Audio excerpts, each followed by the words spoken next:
Committee ने अभिभावकों को बहुत राहत दी है तथा निजी स्कूल जो लगातार अभिभावकों को लूट रहे थे, मुंह मांगी फीस मांग रहे थे और अन्य तरीकों से अभिभावकों को लूटने का जो प्रयास कर रहे थे, फीस कमेटी ने कार्य करके उन पर नकेल लगा दी और उस नकेल लगाने के कारण फीस कमेटी निजी स्कूलों की आंख की किरकिरी बन गई। तो किसी भी तरह चाहते हैं कि फीस कमेटी को बंद कर दिया जाए। देखिए, राजस्थान में प्राइवेट स्कूल की संख्या 37,500 है जिनको मान्यता सरकार ने दी हुई है।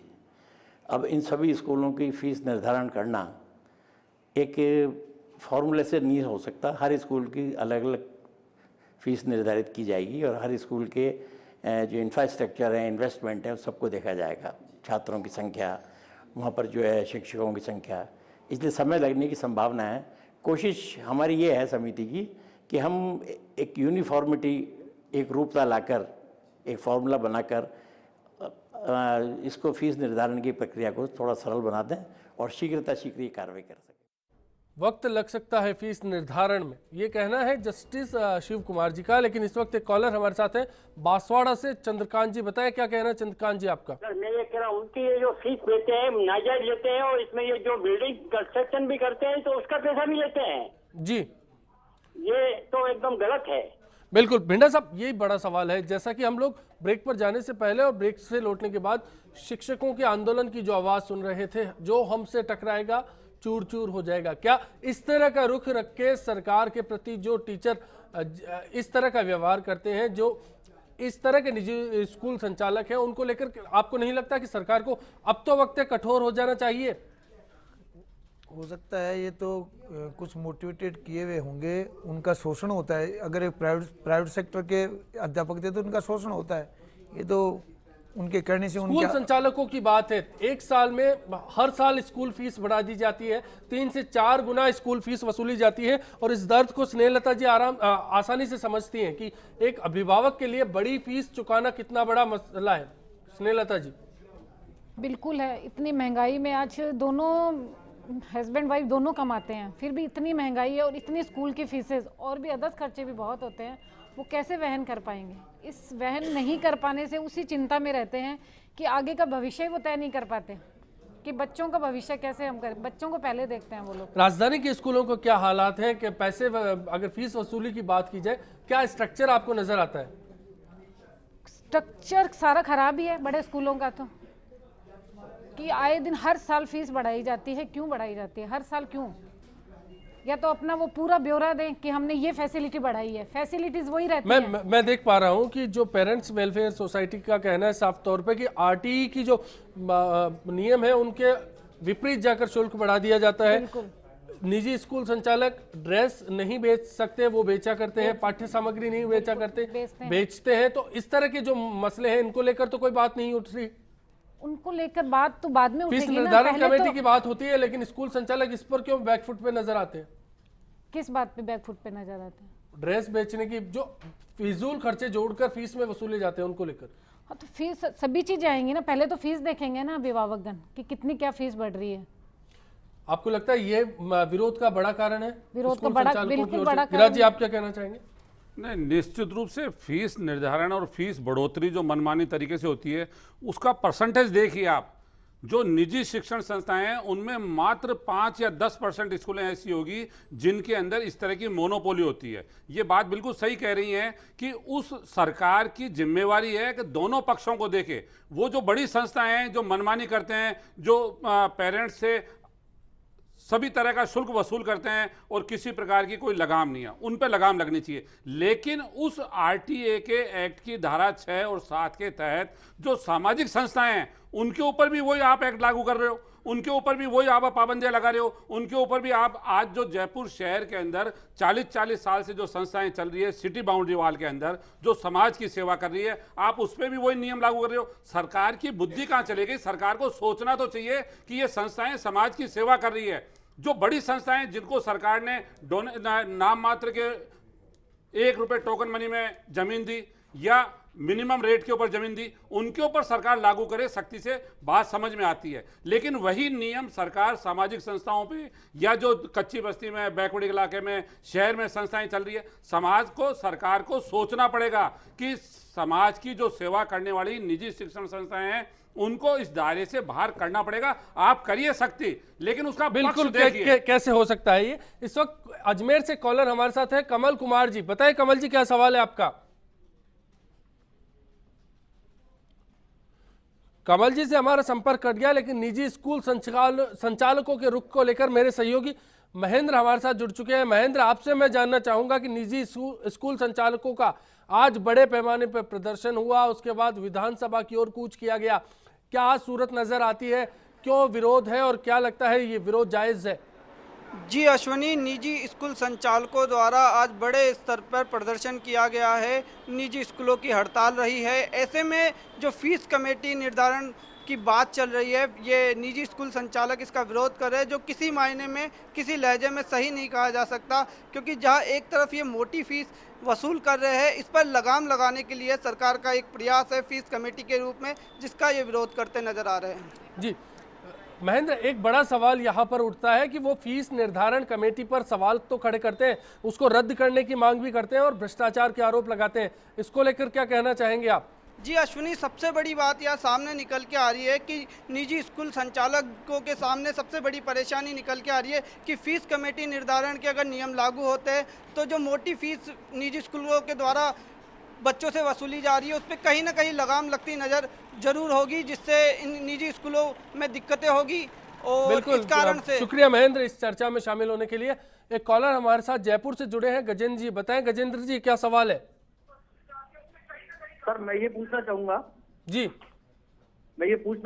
स्कूल हर साल जो फीस बढ़ाती है वो उस हिसाब से सुविधा नहीं दे रही है। दूसरा, ये 12 महीने की फीस वसूलते हैं जी, और जबकि स्कूल टोटल में 180 दिन लगता है। तो इस बारे में सरकार का क्या प्रावधान है? बिल्कुल। हमारे साथ इस बहस में अब वासुदेव देवनानी जी, पूर्व शिक्षा मंत्री हैं, वो भी जुड़ चुके हैं। देवनानी जी, आपको नहीं लगता कि सरकार का त्वरित एक्शन होना चाहिए, स्ट्रिक्ट एक्शन होना चाहिए छोटे स्कूलों को लेकर और बड़े स्कूल को लेकर? यहाँ इस बहस के दौरान ये एक बड़ा मामला सामने आया कि फीस निर्धारण के नियम सबके लिए एक जैसे हैं, जबकि छोटे स्कूल इसमें मारे जाएंगे और बड़े स्कूल इन छोटे स्कूलों को निशाना बना रहे हैं। ऐसा ये जो है ये एक प्रकार का आड़ ले रहे हैं स्वयंसेवी संस्थाएं। हमारे जो हाई कोर्ट के निर्देशानुसार जो समिति का गठन हुआ है और जिसके अंदर हमारे जो रिटायर्ड जस्टिस हैं शर्मा जी, उनको इसका अध्यक्ष बनाया है, उसमें कई प्रतिनिधि भी हैं, समिति काम कर रही है। समिति का बड़ा स्पष्ट है कि हम निजी शिक्षण संस्थाओं को, हमने 12-13 के इन्होंने उनसे सारे कागजात मांगे हैं, अब ये कागजात ही नहीं दे रहे।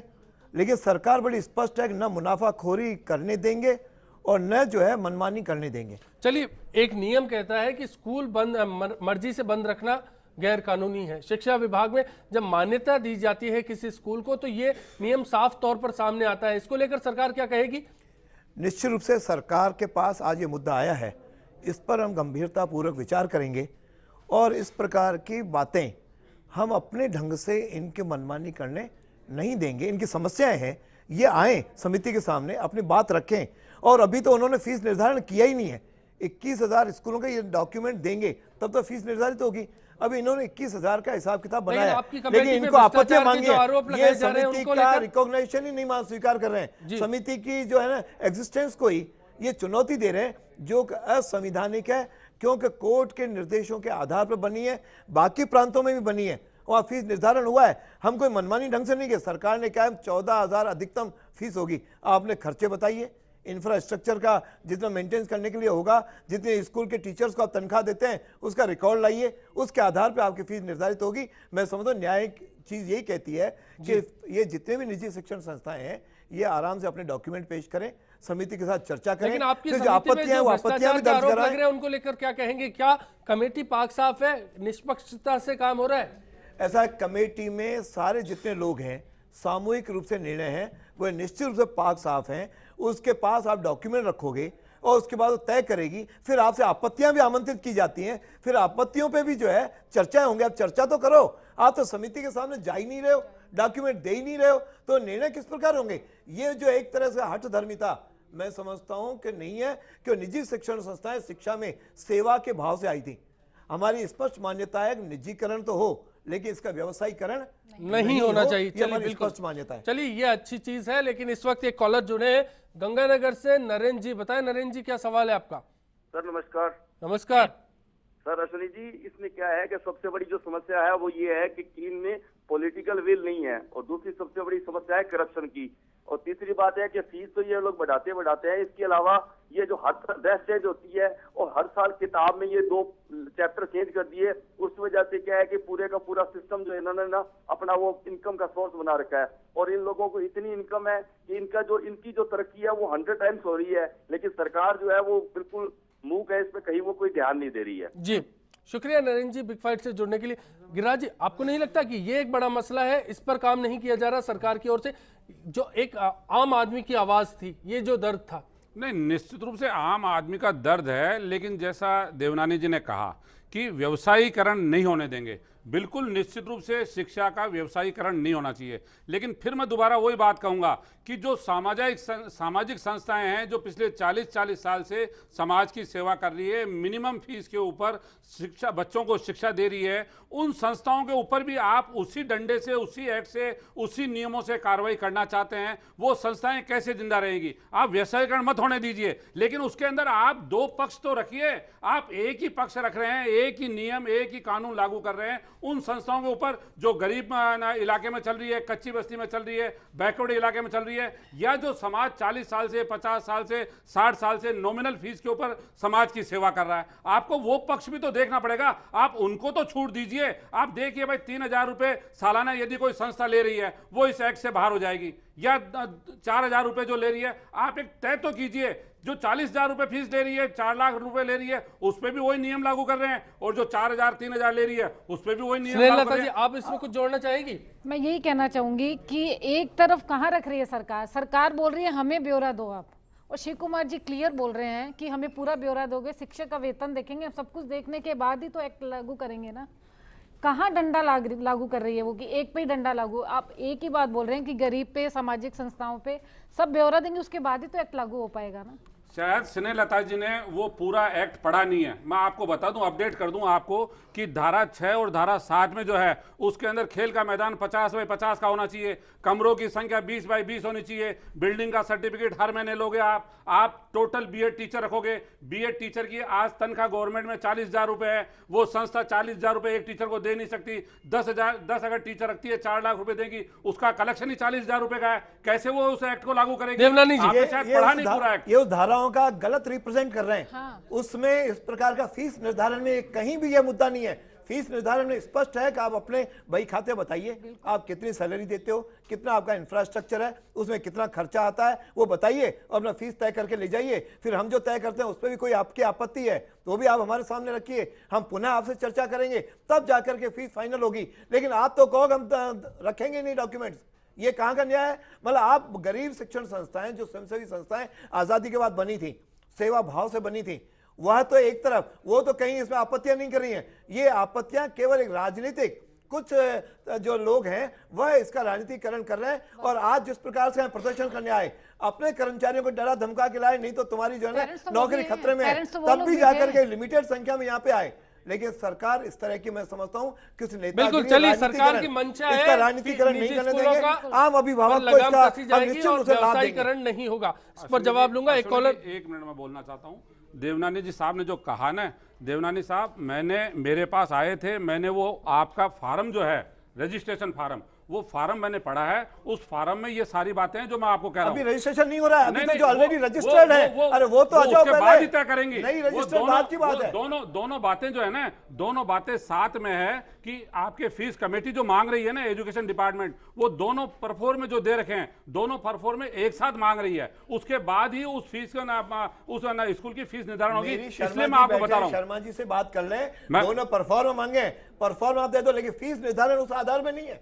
फीस निर्धारण खेल के मैदान के आधार में नहीं है। परफॉर्मा पूरा करेगा कैसे? परफॉर्मा तो आप दे दो जितनी आपके पास जानकारी है। परफॉर्मा पूरा करेगा कैसे? हम देंगे नहीं। जब वो परफॉर्मा आपने जो दिया है, वो परफॉर्मा जो प्रदेश अध्यक्ष है, आपके जो प्रदेश अध्यक्ष हैं, वो शुद्ध रूप से राजनीतिक व्यक्ति हैं, उन्होंने अजमेर में चुनाव लड़ा, मैं चुनाव लड़ने के उनकी- बाद उनकी जमानत जब्त हुई, आप यानी अपने शुद्ध शब्दों रूप से राजनीतिकरण कर रहे हैं। आप अपने शब्दों को ना वापस लीजिए, मैं कोई उनका कार्यकर्ता नहीं हूं जो आप मेरे अध्यक्ष बता रहे हो उनको। भाई हाँ। निजी शिक्षण संस्था, मैं निजी शिक्षण संस्थाओं की जिसके पैरवी खिलाफ करने आज नहीं आया आंदोलन था, हूं। मैं उनका प्रतिनिधि नहीं हूं, मैं उनकी पैरवी करने नहीं आया हूं। चलिए बिल्कुल जायज मुद्दा अगर होगा तो हम इस पर बात करेंगे। अजमेर से कॉलर जुड़ी हैं विजया जी, बताएं विजया जी क्या सवाल है आपका? देखिए सर, यहाँ पर मुद्दा ये है, संचालक और अभिभावकों की बात सुनी जाती है, शिक्षकों की बात कहीं नहीं सुनी जाती जी। शिक्षकों को आज 1,500 2,000 रुपए जो MA BEd शिक्षक है उन्हें दिए जा रहे हैं। खुद देवनानी जी के क्षेत्र के अंदर है, मैं कम से कम 20 स्कूल ऐसी बता सकता हूँ जहाँ की 15 जो MA BEd शिक्षक है जिनको 1500 से 2,000 रुपए तक दिया जा रहा है जी। और सनातन निश्चित वेतन तौर मिलता पर ये नहीं है। सवाल फीस निर्धारण के साथ साथ कहीं ना कहीं स्टाफ से भी जुड़ता है। ब्रेक का वक्त है, ब्रेक के बाद लौटेंगे तो इस पर जवाब लेंगे। सरकार की मंशा क्या है अब तक साफ नहीं हो पाएगा, कोशिश करेंगे कि आप तक ये मंशा साफ तौर पर पहुंच पाए। हर साल ये जो फीस बढ़ा देते हैं, इसमें जो फीस का जो निर्धारण किया है तो जो उन्होंने निर्धारण किया वो सही है, और इन्होंने जो विरोध कर रहे हैं ये एकदम गलत है, इनका ये विरोध करना। किसी भी स्कूल में चाहे कितनी भी निजी हो, उसको जब ज़मीन दी जाती है तो एक लिमिटेड टाइम के लिए और उसको कम पैसे में दी जाती है, और बहुत सी सुविधाएं हैं जो दी जाती हैं। उन सुविधाओं को देने के बावजूद भी वो बच्चों को शिक्षा देते हैं, लेकिन बहुत ज़्यादा पैसे लेके देते हैं। मुझे नहीं लगता कि सरकार ने कहीं भी ये गलत निर्णय लिया।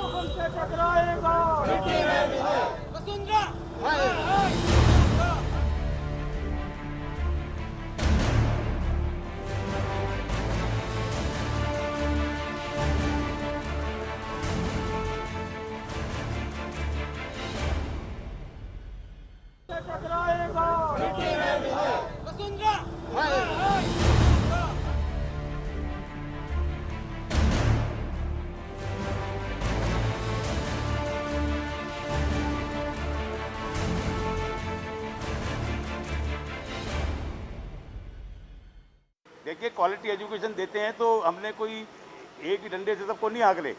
उनको हम ये पूछते हैं कि बताइए आप क्या क्या क्वालिटी एजुकेशन दे रहे हैं, कितना कितना आपका खर्चा होता है, और वो जो खर्चा बताते हैं उसके हिसाब से हम उनकी फ़ीस का निर्धारण करते हैं। यानी सबको एक ही फीस नहीं है, उसमें यदि उनकी क्वालिटी अच्छी है और वो यदि सेटिस्फाई कर देते हैं फीस कमेटी को, तो उनको उसी हिसाब से फीस लेने की अनुमति हम देते हैं। आज हमने आपसे पूछा था कि क्या फीस निर्धारण एक्ट के खिलाफ स्कूल संचालकों का विरोध जायज है, इस पर आपकी राय हमने जानना चाहा। 7% मानते हैं कि जायज है, 93% एक बहुत बड़ा मैंडेट सामने आ रहा है जो मानता है कि फीस निर्धारण होना चाहिए। जो निजी स्कूल संचालकों का विरोध है वो पूरी तरह से गलत है। ये दर्शकों की राय थी। स्नेहलता जी, अब सबसे बड़ा सवाल है कि आपको नहीं लगता कि सरकार को सीधा एक्शन मान्यता के स्तर पर लेना चाहिए? अगर कोई निजी स्कूल फीस निर्धारण को लेकर अगर कमेटी बनी है, जस्टिस उसके रिटायर्ड जस्टिस उसके अध्यक्ष है, अगर उनकी बात उनके दिए गए नियमों का पालन नहीं करती तो फिर मान्यता रद्द होनी चाहिए। इस तरह से स्कूल बंद किया जाना गलत है? नहीं, इस तरह स्कूल तो बंद नहीं होना चाहिए, इससे बच्चों का भविष्य भी खतरे में है। दोनों पक्ष को देखना चाहिए, सरकार को भी। शिव कुमार जी को उनसे भी राय लेनी चाहिए, और उन्होंने जो स्कूल अपना ब्यौरा देगी, जो अपना पक्ष रखेगी, अगर खुल के वो अपना पक्ष रखेंगे तभी सरकार भी कुछ नियम कानून कर पाएगी। मान्यता तो एकदम से चलकर आगे आना होगा, कमेटी आगे तक आना चाहिए। भिंडा साहब, क्या मान्यता के लिए पहले जो स्कूल के मापदंड है उनको चेक कर लिया जाना चाहिए, दुरुस्त कर लिया जाना चाहिए, और इसका रिवीजन होना चाहिए साल दर साल? दोनों बातें साथ साथ चलनी चाहिए, और निश्चित तौर पर रेगुलेटरी सिस्टम बनना ही चाहिए प्राइवेट सेक्टर पर, चाहे उच्च शिक्षा हो चाहे लोअर शिक्षा हो। रेगुलेटरी सिस्टम के बिना तो ये मनमाना करेंगे, और उसका दूसरा दुष्परिणाम जो आप भी करें, सामाजिक संस्थाएं भी उसी डंडे से चल रही हैं। वास्तव में सामाजिक संस्थाओं ने रोल अदा किया है पहले, जैसे झुंझुनू है। झुंझुनू आज इंडिया में सबसे बढ़िया स्थान पर है, 23,000 की आबादी पर एक कॉलेज है, और वो प्राइवेट सेक्टर के कारण से। लेकिन अच्छी संस्थाएं हैं, अच्छी व्यवस्था है उनकी, और अच्छा रोल उनका है। इस कारण से धीरे धीरे करके मान्यता को भी टाइट किया जाना चाहिए, और फीस का निर्धारण होना ही चाहिए, और उसको लागू भी किया जाना चाहिए। जी, ये प्राइवेट संस्थाओं में ये खौफ कहां से आएगा कि राज्य की वो व्यावसायीकरण ना करके समाज सेवा करे, जो अर्जित करना है वो अर्जित करें और समाज को लौटाएं भी? निश्चित रूप से जिन सामाजिक संस्थाओं को या शिक्षा की संस्थाओं को सरकार ने नॉमिनल रेट पे ज़मीनें दी है, आज उसका व्यवसायीकरण हो गया है। सरकार को सख्ती से पहले ये देखना चाहिए कि जिस उद्देश्य के लिए ज़मीन आवंटन की थी, क्या वो उद्देश्य पूरा हो रहा है। दूसरी बात, जो बड़ी संस्थाएं जो मनोमानी कर रही है, उसके ऊपर जो व्यवसायीकरण हो रहा है उस पर रोक लगनी चाहिए। लेकिन मेरा पक्ष ये है कि सरकार को दोनों पक्षों को सोचना चाहिए। जो गरीब व्यक्ति है, जिसकी जिम्मेवारी शिक्षा की सरकार की जिम्मेवारी है, जो संस्थाएं नॉमिनल फीस पे शिक्षा के क्षेत्र में काम कर रही है, उनके ऊपर भी सरकार को विचार करना चाहिए। और जो अभी आपने एक कॉलर को बताया कि जो बड़ी संस्थाएं हैं वो आज MA BEd टीचर है, उसको 1500-2000 रुपए में रखती हैं, वहां उनका शोषण हो रहा है। उन संस्थाओं के ऊपर वो भी लागू होना चाहिए कि जो टीचर क्वालिफाइड टीचर है उनको उसी प्रकार के वेतनमान मिले। वो निजी शिक्षण संस्थाएं, जो बड़ी संस्थाएं, ये शोषण वहां होता है, छोटी संस्थाओं में नहीं होता। छोटी संस्थाएं तो 200 रुपए, 300 रुपए, 400 रुपए महीने का फीस लेती है, वो तो उस BEd MA टीचर को 20,000 रुपए, 30,000 रुपए दे नहीं सकती। लेकिन बड़ी संस्थाएं जो चल रही है, जो मनमानी करती है, जो पेरेंट्स से मनमाना शुल्क लेती है, उनके ऊपर लगाम कसनी चाहिए कि ये जो टीचर्स जो हैं इनका भी शोषण नहीं हो। जी देवनानी जी, आप इस बात से तो सहमत हैं? निश्चित रूप से जो छोटी शिक्षण संस्थाएं वो आकर के अपना खर्चा तो बताएं। यदि वो शिक्षकों का वेतन बढ़ाएंगी और अपना खर्चा पेश करेंगी तो ये समिति जो है उनको भी ज़्यादा फीस लेने के लिए अनुमति दे देगी। सरकार ने तो कहा है कि हम जो है अधिकतम 14,000 रुपये हमारी फीस रखी है, बाकी न्यूनतम आपके खर्चे बताते जाओ। यदि ये वेतन कम दे रहे हैं, आप एक मिनिमम वेतन तय कर लो, इतना हम देंगे, 5,000 देंगे, 10,000 देंगे, 8,000 देंगे, वेतन तय कर लो, उतने आप फीस निर्धारित करवा लो। फीस निर्धारण में इसमें कहाँ आपत्ति आ रही है? यानी इसमें छोटी शिक्षण संस्था हो या बड़ी हो, स्कूल हो या कॉलेज हो, आप तो अपने खर्चे बताओ, इंफ्रास्ट्रक्चर बताओ और फीस निर्धारित करके जाओ। आपको नहीं लगता कि फीस निर्धारण कमेटी के जो अधिकार हैं वो सीमित है, कहीं ना कहीं इस कारण बेखौफ हुए निजी स्कूल?